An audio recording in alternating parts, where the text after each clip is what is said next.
Yo, welcome to this channel once again. Today we're going to talk about the Plantation Boys issue because these issues have refused to die down or let go since the group broke up over 20 years ago or about 20 years ago. It's a recurring issue, especially the rifts between Blackface and Tuface over the ownership of the song African Queen, which happens to be one of the biggest songs ever released from this country, Nigeria.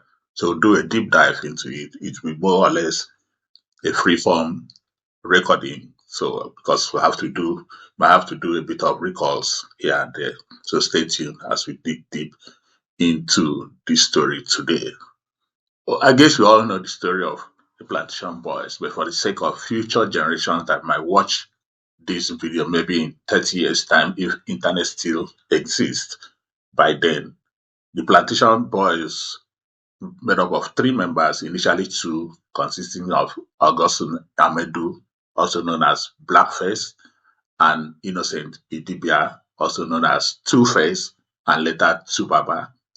They met up in between Makurdi Otukpo in Benue State of Nigeria, then IMT Enugu in Enugu State while studying.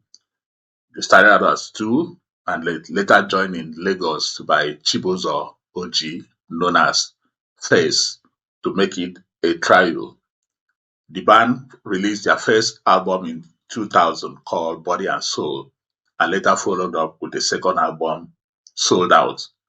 But that's where the story ended because after that second album, the band split, and that's where the issue started. And that issue has refused to die down till 2025 as we are speaking. That is the reason we are jumping into this story to really analyze and probably suggest way forward into the issues. Stay tuned once again. The other characters that we'll meet on this story will include Kenny Babakeke Okungwe and Dayot Diwan Adeneye, who are the partners in Kenny's music, the record label that later signed on to Face Idibia to start his solo career. Also, we meet Nelson Brown, who happens to be the person that signed them on for their first two albums. For me, the first question will actually be why are Nigerians still talking about this group after they disbanded like 20 years ago? The answer, straightforward, is for the fact that in the early 90s, the Nigerian music industry has gone down into its lowest state of existence because the major stars left the country following the military rule of Sani Abacha and the annulment of the election of MKO Abiola. Most of them that supported Abiola and the state of the nation at that point did not favor entertainment. So the key artists of that period left Nigeria for greener pastures abroad, as we may think.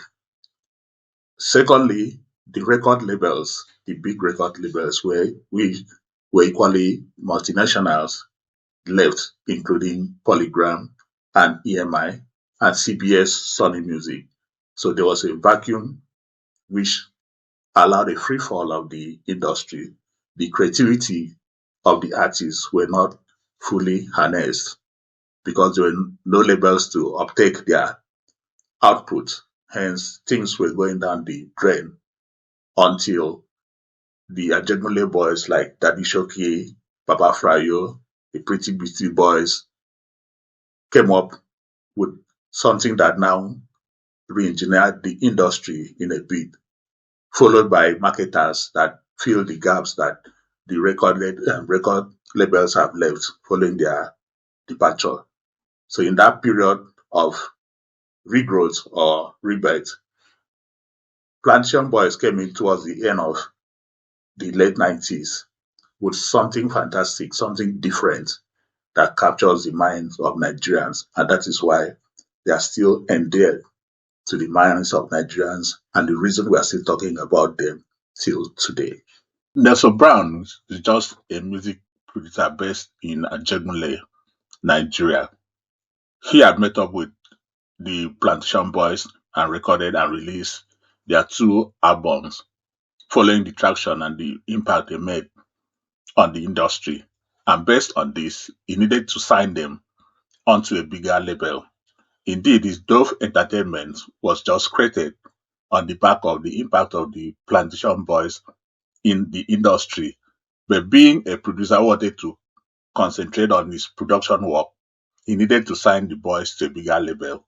But that was not to be because even the big label, Premier Music, could not sign Plantation Boys.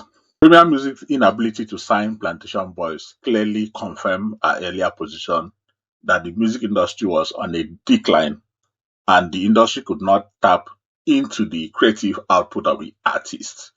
Premier Music opted for a kind of sales on return arrangement with the band and with Dove Entertainment, which did not go down well with the band and the management of Dove Entertainment. According to Nelson Brown in a podcast interview, the band itself, the Plantation Boys, had actually considered a split.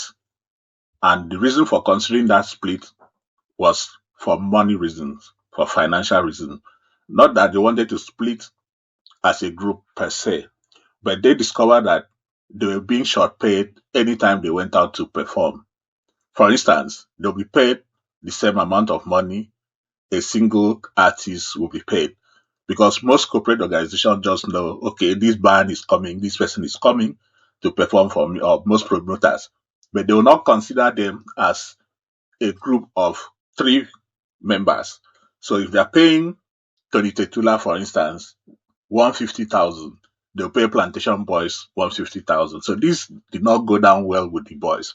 So they considered branding themselves as different entities within the group so that they can be paid individual fees as they're paying other artists, even though they'll end up performing together as Plantation Boys. This was their plans according to Nelson Brown. It is very obvious that Plantation Boys were actually shopping for a bigger label to uptake their work, and I believe this was done with the support of Nelson Brown, or probably their two album contract or whatever the contract has been had expired. But clearly, Nelson Brown was in support of making them sign up to a bigger label while he concentrates on his production duties. This is where Kenny's music came in because KK Ogungbe, the head honcho of Kenny's music, has said that he offered Plantation Boys a deal and he never got a response. Ahmedu Augustine, also known as Blackface, who happens to be the leader of Plantation Boys, has refuted that story. Instead, he said that Kenny's offered him a personal deal away from the group, but as a group leader, he objected to it and never bothered about such talks. At the same time, Plantation Boys were on the verge of being signed to Storm Records. Storm Records belonged to Obi Azika and Olisa Adibua. The label had Soul E in his fold, GT the guitar man on his fold, and other artists. Even Neto C was also signed to Stop Records. So it was a big label which Plantation Boys hoped they could be signed on. But on the day the agreement was to be consummated, lo and behold, one member of the Plantation Boys, being Tuface Idibia, was not present. So the label could not sign, the signing could not be done. And that's when they realized that there was something wrong with the group because eventually Two-Face informed the group that he has a management that has to be consulted before any deal could be made. In a nutshell, the group has actually split. On May 15, 2004, Two-Face Idibia released his debut album as a solo artist titled Face to Face, which included the hit track African Queen, and this is where the issue really started. Face to Face was released on Kenny's Music, owned by KK Ogutwe and Dayo D1 Adeneye, the same label that claimed they offered Plantation Boys a contract as a group and they did not get a feedback, but they were able to get a feedback from Tuface, who later signed on with them without the other two members. But that is not even the big issue, because the issue is the song African Queen, which has continued to make them to be in the news, continue to create the rancor between the boys, and which we are seeking to find a way forward. Eventually, the other members have gone on to do their own solo projects as solo artists or as part of super groups like Blackface, the Tribunal. Faze has gone on to do his own solo projects. But Blackface has insistently, from the beginning of the release of Face to Face, the release of African Queen, cried out that that song is his song, which he, as a brother, allowed Two-Face Idibia to record. But he was not given a credit, neither was he given any entitlement to the song. Mark you, African Queen has gone a long way and captured the world, including being featured in a Hollywood film. To this, Blackface had insisted that he was not given the credit. That is the bone of the matter between Blackface and Two-Face till now. But the first question will be, why did Blackface not get or sign off a proper agreement with Two-Face over the ownership of the song? That is where Blackface gets a cane for not doing the things properly, because in this business, brotherhood can be kept aside for the sake of the future and for the sake of you being able to claim your legal entitlement. So that is where he lost out in the first instance, not having a proper deal or proper agreement over the ownership status of African Queen. The second part will be Two-Face Idibia. What did you tell Kenny's Music, your label, about the songs that you were presenting to them for the album? Were you clear about the ownership of the song? Did you tell them that this song was actually written by Blackface or in part by Blackface? What was the condition? And at the same time, Kenny's Music, with all the experience they've had in the broadcast industry, in the proper intellectual property industry, did you ask the question, these songs, are you the sole owner or the sole writers of this song? How do we get clearance over all the songs? But I guess they never did. Or maybe they choose to ignore the import of intellectual property ownership. The third question will go to Now Music. Now Music belongs to Efe Moregbe, who happens to be Two-Face Idibia's management or managers at then.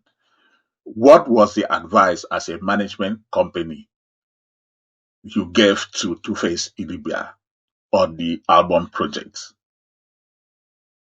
Because your input was equally needed as much as we could consider to be able to ensure that the products will come out without any legal issues. That's the question for Now Music on this whole issue. In all these years, Blackface, Ahmedu Augustine, has been complaining, and people have been ridiculing him for complaining that somebody stole his song. But he has the right to complain if he feels and is sure he's the one that wrote the song. There's nobody that can stop him from complaining. So the issue still remains. Why did it take so long? Because it's only of recent that responses have started coming out from the other camp.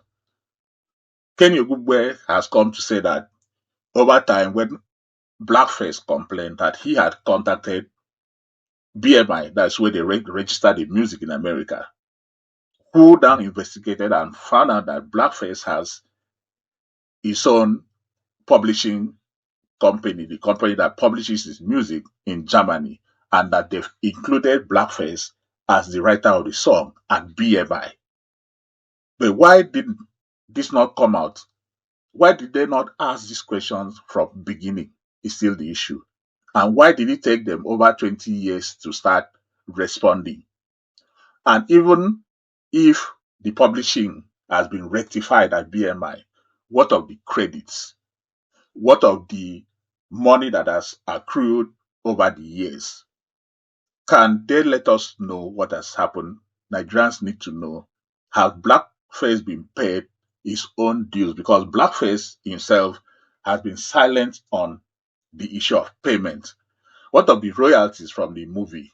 Has anything been given to Blackface? This question goes to both Blackface, Tuface, and Kenny's Music to answer, because Nigerians need to know the true position of things as long as we are still having these stories around in almost 25 years.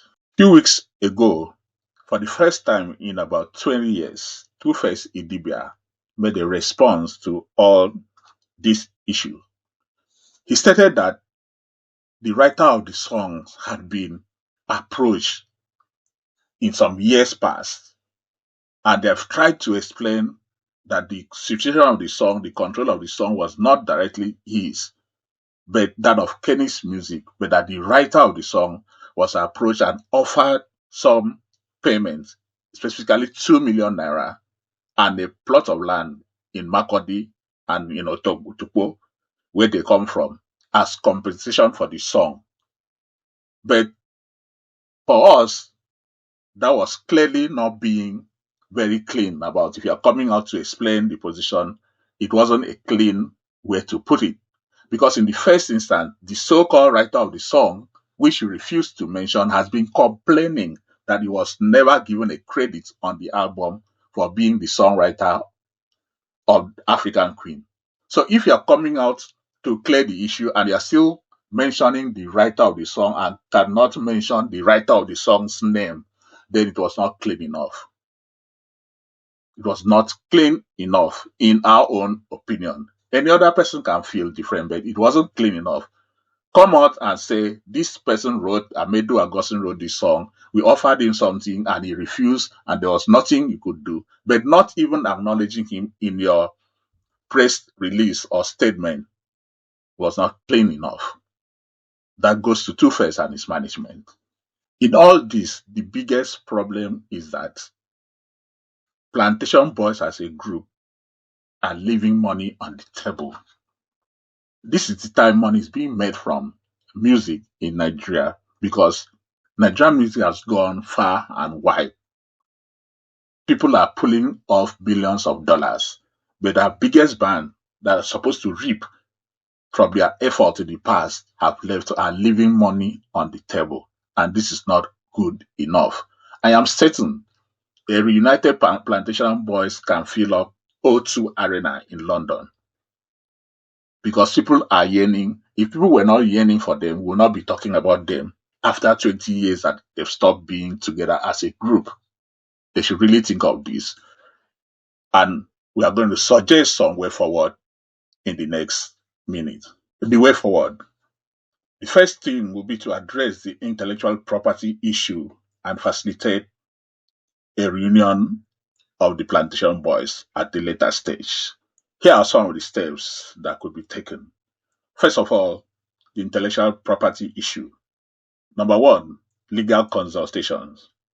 All the parties involved should consult with intellectual property lawyers to understand their rights and obligations.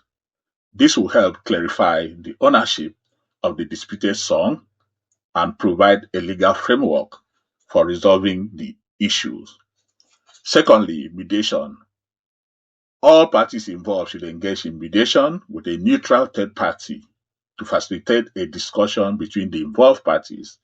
Mediation can help find a mutually agreeable solution without going to court. We are talking of the court resolution. Settlement agreement, number three. If mediation is successful, a draft settlement agreement that aligns the terms of the resolution, including any financial compensation or credit for this disputed work, should be put together for the team, for all the parties involved. If the group choose to reunite and come to, because it happens, groups do split and come back and make money. The case of the police that split and came back in 2008 to make the highest earning in the entertainment industry is very clear, because coming back, they toured the world as a group after Sting and the rest have gone to do their own solo work. It is very clear a reunion could enable the group to reap more than what they've ever imagined. That is an option. And in this case, the following steps can be taken. Number one, open communication. Open communication should be encouraged between the members of the band. I mean, open and honest communication to address past grievances and misunderstandings. Secondly, there should be reconciliation meetings, which should be organized where all members can discuss their feelings and intentions for the reunion. Thirdly, the goals of the reunion should be clearly defined. If it's for live performances, it should be clearly stated. If it's for album release, it should be clearly stated. And this should include the type of music they want to create and their future plans as a brand. Number four, they should have professional guidance from a music industry professional or manager who can help mediate and facilitate the reunion process. Number five, public announcement.